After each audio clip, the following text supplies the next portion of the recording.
Steve, good to see you. And you. We've just been in the press. Do you ever get used to that? No, it's always probably, it's the last place I want to be, but it's part of the role. Yeah, definitely more comfortable in the coaching room or on the grass, but it's something, yeah, you get more used to it. But it's something, yeah, I'd rather not be doing it. Last time we saw each other, we were speaking about our kind of childhood-ish in Neath, growing up as 16, 17-year-olds.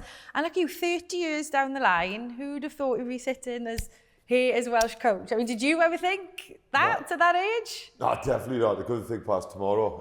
But no, it's, yeah, look, I just always loved rugby, loved the game, loved being part of Neath. I'm a village club, just love the ball, love the game, and yeah, I've just been lucky enough to be in it for that extended period of time now, which is yeah, racking up some years. 30 years? It would be 30 years, wouldn't it? How old are you? Yeah, we're the same age. Yeah, no, we are the same age. 46. Oh, you're younger than me. Yeah. Unfortunately. Yeah, okay. 46. Yeah. Well done. But listen, you studied, even back then, you was kind of studying coaching in Neath Tech. So it's obviously like in your DNA. Did you always think that post-rugby, that coaching was for you? Like, that's what you wanted to do? I think I always liked helping, and I loved studying the game. And I think probably for me, not the most physically gifted as a rugby player, so I had to study it more to find ways around the game. So I always loved that part of it. And then the coaching, probably never thought about it until probably Karen gave me a bit of a nudge when I was getting a little bit older. Like, you need to sort something out. But then I think other people probably seen it more in me than I did. And then started doing levels of coaching, started doing bits with Tom Howe, doing a bit with the age grade, and it just become really addictive. Because I was looking at your coaching CV, and it's, you know, it was the Ospreys, then Oz, Scotland, Lions, then back to Wales. In terms of like lessons learned on that kind of coaching journey, what would you say like the most valuable lesson was to this point? I think just being uncomfortable, like going from the Ospreys where you think you know a lot about the game, but then when you go to Australia, you're really uncomfortable because you're nervous, you're in different environments, but then the learning for me, and then that opened up so much, whether it be getting into looking at the rugby league, looking at AFL, just opened up my learning and how you can do things really differently. You can still be who you are, but then the way you teach, the way you coach, just opened up so much for me. Because last time we saw, you were saying that, like, especially in Australia, you learned like not how to treat players, but how everybody was different, and how kind of they look at the game differently, and how you then had to treat them differently. I mean, is that a lesson, especially, I guess, now with everything that's going on? Was that a valuable lesson? Yeah, huge lesson. I've always been people, I've always been honest, but then you learn I think once you get to know the person, they trust you, then I think you can have harder conversations as well. But also the mindset, the psyche of Welsh people, then the psyche of Scottish people, then the Aussies were different, the way they seen the best in themselves, the way they go attack. And I think there's bits from every culture that you can learn, and then you start adapting. Like, there's bits from Australia come back and you adapt in Scotland, and I felt it worked, and then you're lucky enough to go back and learn different things. So for me, those bits are massive in the game, because even in everything, people are different now, and I think the best version you get of people is when they are generally themselves, not trying to be something they're not. So you learned about that. You didn't learn about coffee in Australia, though. You like your bog standard Americano, yeah, I did black. learn that you could get more or less pints of flat white, which were really, like there's only one size over here, whereas in Australia you could get absolutely buckets of it. It was brilliant. So me and Darren Gibson used to laugh. We'd spend a lot of time. So yeah, the coffee culture there was something special. It opened at 5 o'clock in the morning as well. It was crazy. So you could get up. That is early. Yeah, no, but it was just, yeah, it was class. So like when you started at the Ospreys, it was almost like you probably thought, oh, there's nothing to this coaching, because I mean, you won the league in your first year. Yeah. So in terms of like, that wasn't a baptism of fire. It was almost like a smooth transition, wasn't it, for you? Yeah, I wouldn't call it smooth, because we were potentially going to go bankrupt the day after we won it. There was lots of things we had to shave up. So that there was loads about, but actually it was amazing. And probably if you're really honest, how we beat Leinster with Joe Schmidt, they'd won the European Cup the week before. So that was something, yeah. But I think we simplified things down. The boys were amazing. And then we had to run form. I think we won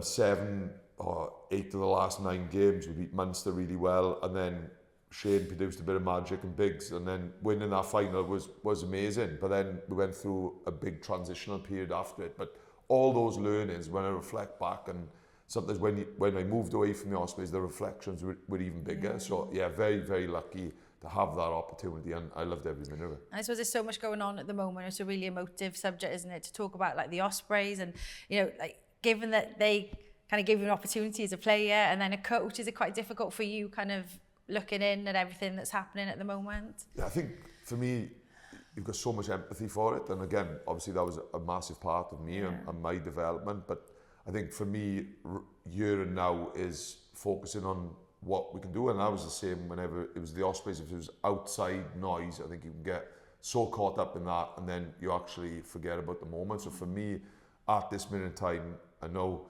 that there's lots going on, but that's where for me it's around this environment. It's going week to week and making sure our players and staff and everyone are getting better day in, day out. Right, the Welsh job. When you got offered that Welsh job, what was the overriding emotion for you? I think pride, and probably it's been a big journey for me and my family, and like while the girls uprooted them to go to Australia. Because they really enjoyed in Scotland as well, didn't they? Yeah, when they you came loved back it in to Scotland, and it's hard for them to because they've moved. In fairness, Karen's been unbelievable as well to support me after the Ospreys to go to Australia in 6 months, basically out there and Karen, we had 3 young kids, so it was a gamble, but it was an amazing gamble, and the life experiences we had as a family were just so special. And as much I love the game, and I've been fortunate with that, but then the family experience we had for that time in Australia, the time in Scotland was incredible as well. We had amazing family time. So yeah, massive emotion, because we it's not a sacrifice. It's you and the support I've had. You probably think, well, do you know what? I get probably I suppose the moment to become head coach, but I think the people behind it, they're the ones that I felt like very, very grateful for.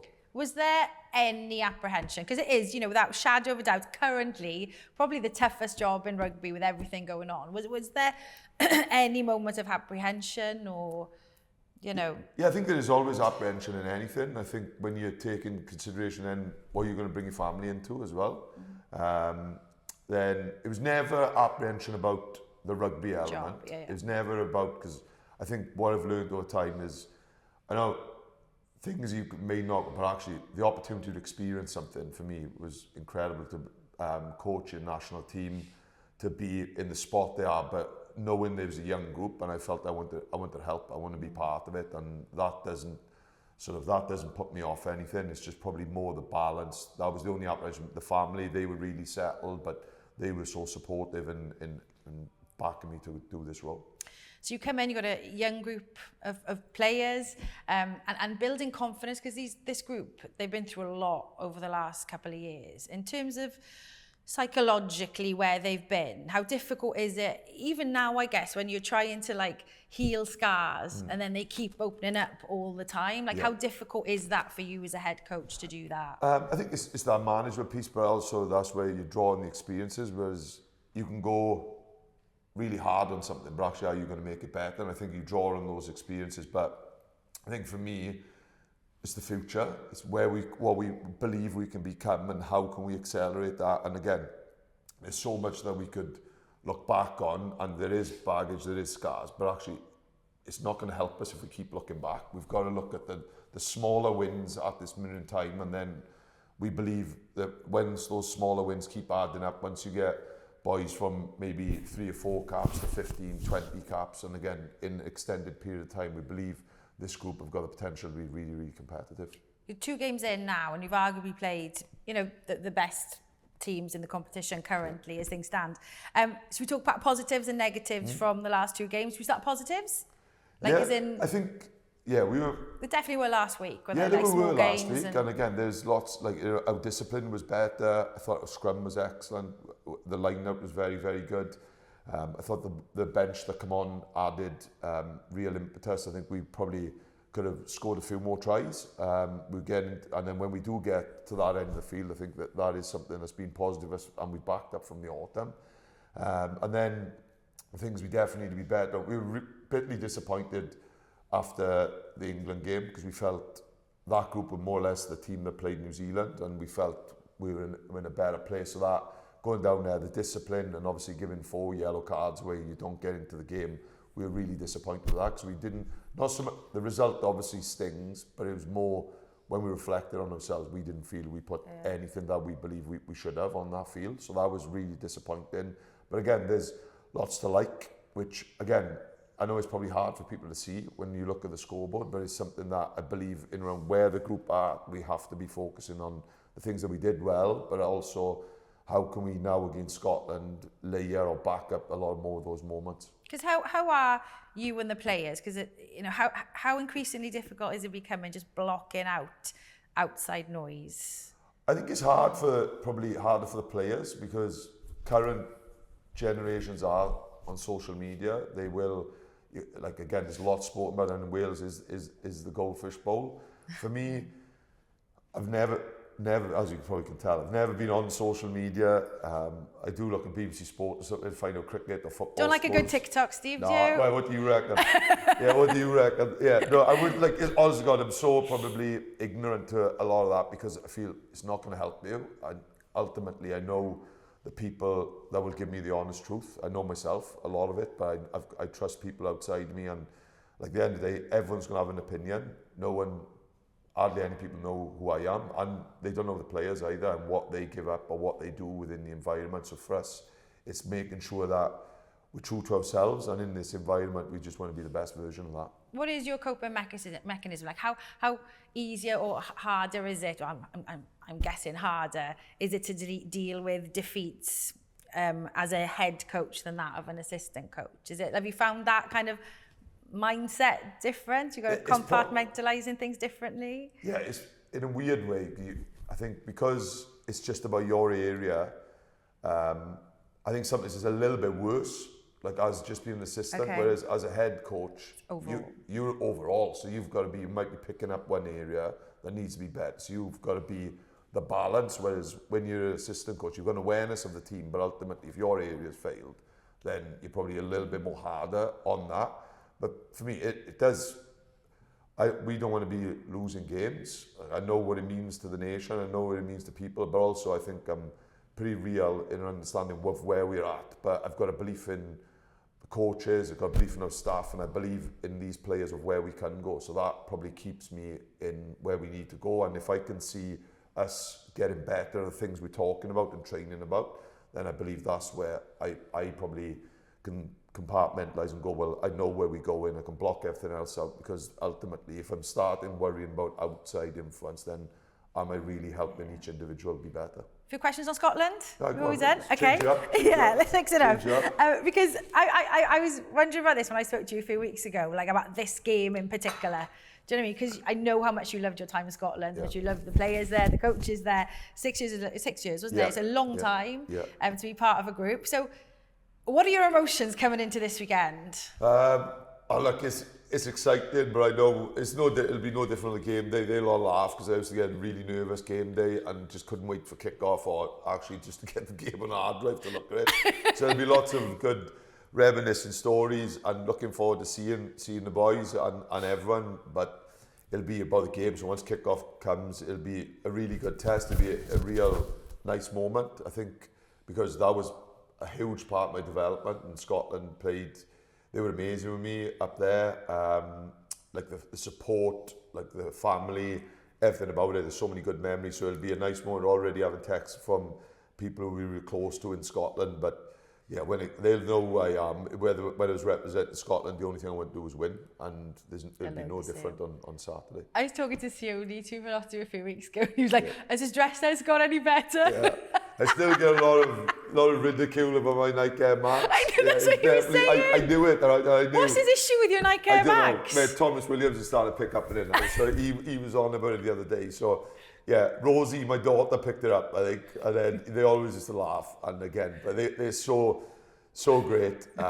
Great people. And you've seen them develop. And I think that's linking it to Wales as well. I've seen when Sione first came, where that group was, and after the World Cup they had, and that development piece and what the players can come, and that's where I got massive belief in our players. But yeah, they're great people. Kyle Stein, Duan, Darcy, Rory Darge, like it'd be Matt Ferguson, unfortunately, I'd have to mention him. But no, they were amazing boys. Brilliant for me to adapt as a coach and learn. You probably grew with them, didn't Yeah, you? you did, and you see them like... then having families as well. Yeah. So you see them adding kids as you go. And I think international rugby, and I think that's what I think we can have is unique with Wales. It's so tight. You can spend a lot of time with them outside the campaign, and I think that's where the accelerating influence can be. You go and catch up with them. You also get to know as people, so then you understand if there is something going on, but also you can be hard on them then when they know you're going to be hard on them to be better, then they know it's coming from a really good place. Because I feel like you know, I've known you for a while now. I think one of the things that's really obvious with you is you're a real personable person, and like you get people, and do you think that that's one of the strengths of you as a coach, is that you do spend time getting to know people and how they tick, and how important is that in your role as a head coach? I think it's the biggest role, and again, everyone's different, and that's sort of my style. That's what I believe in. Like we talk about the players being what they are. That's what I believe in, and I'm comfortable. I just think of it, if my kids are being coached, what would they want to be? If you're in that level, what would you want them to have? You want them to be firm, but you know when you're actually challenging them, they know they got support as well. And international sport is brutal, but it doesn't necessarily mean just because it's brutal you can't have an emotional candor, or you can't have an understanding, because I think that's where you get the best out of people. I've had conversations this week where I think if they know that they can be themselves, they understand that if they know there's an environment they can go, mate, I need help, or it wasn't good enough in the weekend, then I think that's easier then to kick on and get better as players. So that's been huge for me as I've grown up. It's part of it, but also then for me, effort-based. I think if it's effort-based, I can definitely be challenging, and that's where we want to be. But also you've got to, I think, tap into where the group is at. When groups, I think, get to where they need to go, they get more consistent, then all of a sudden they start challenging themselves, then it's just you driving that further, whereas probably... So is that where we're getting to at the moment? Yeah, and I think for us it's probably understanding and getting our players to understand things they don't know, and then once that bit, they start challenging each other, then you start releasing them to drive more of the environment, and then as coaches I think you can be even harder with the drive and the challenge going forward. Because you talk about that mindset of coaches, and Scotland, of course, they're coming into this one off the back of a victory to England. I know you had a bit of a smile on your face there when you mentioned it in the presser, but like that kind of emotion that they have for that game is unbelievable, isn't it? They always tend to lift themselves for that match. So is that psyche, that emotion, you know their mindset so well, is that something we can tap into this weekend? I think, look, for me, it's more tapping into us. It's us getting better, because I know, like, it was an emotional game. There's lots going on up there, and I've been in the change rooms when the first time they beat England in 38 years, so I know what it means, and it does take emotion, but I think they're a group now that understands of how to get the emotion back as well, and work in weeks. It's the third game. I know they've gone away to Spain, or Portugal. They're away sort of recovering for that, so I think there'll be bits going on, but for us, I know I'm just looking at our boys, and I know the emotive state they were after the game. They felt there was moments, but they're frustrated. They want to get better. So I think for me, it's just keep tapping to us, shaping us, and keep going forward. Thanks for your time. Who needs to be in Spain or Portugal when you've got this behind us? Yeah, you've done like, well. Literally, I know we have. It looks really nice, doesn't it? Yeah, it lasts about 10 minutes. What more would you want? A view like that and a warm Americano. Yeah, exactly. And a rare day off now, Steve Tandy. Exactly. So how are we spending it? I've got a meeting now, a short one, and then get back. The girls are on half term, so we'll do something to them for a couple of hours this afternoon, and then back to the laptop then tonight. Back to the laptop. Yeah. Always good to talk to you, Steve. Thank you very much. Lovely to see you. See you later. All the very best for the weekend. See you later. See you later. Thanks, Take guys. care.